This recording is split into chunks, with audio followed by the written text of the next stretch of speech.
आपने बांधा हो। आप कल का पुराण जरूर पढ़िए, उसमें मैया जी की पूजा के बहुत विधान का वर्णन किया है। तो 9 गोले उसमें बांध करके फिर आप उसको दरवाजे पर उसको लगा दीजिए, या मंदिर में प्रवेश करते हैं उसके ऊपर एक बंधन बार की तरह लगाइए। और जब आपका अनुष्ठान 9वें दिन में जाकर के पूरा हो जाता है, तब उसके छोटे छोटे टुकड़े करके उन 9 घटकों को आप हवन यज्ञ में समाहित कर दीजिए। सिगरी समस्याओं का समाधान होगा, आनंद हो जाए, कमाल हो जाए। एक बार फिर रिपीट करूं कि आप समझ गए?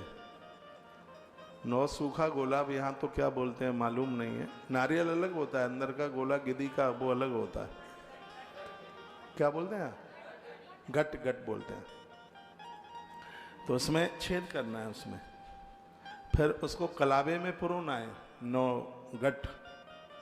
फिर जहाँ आप अनुष्ठान कर रहे हैं वहाँ, या घर का प्रमुख दरवाजा है वहाँ, जब घर के बाहर लगाएंगे तो लोग देखेंगे ये क्या तंत्र मंत्र सा कर रहे हैं, तो ये आप अपने अंदर उसमें लगा दीजिए। आपके घर के ऊपर किसी का किसी भी प्रकार का तंत्र मंत्र उल्टा पुल्टा जिंदगी में कभी नहीं होगा। और उसको अष्टमी की रात्रि को हवन हो रहा है तो उस दिन, नहीं तो फिर 9वीं के दिन उसके छोटे छोटे टुकड़े करके और उसको फिर यज्ञ में आहूत कर दीजिएगा। ये लिख लेना, मुझे बाद में ध्यान रहा के नहीं रहा, बहुत नई सी बात है। और इतनी बढ़िया बात है कि 32 साल में पहली बार बोली है मैंने, इतनी बढ़िया बात। तो यह आप कर सकते हैं, बहुत आनंद हो जाएगा।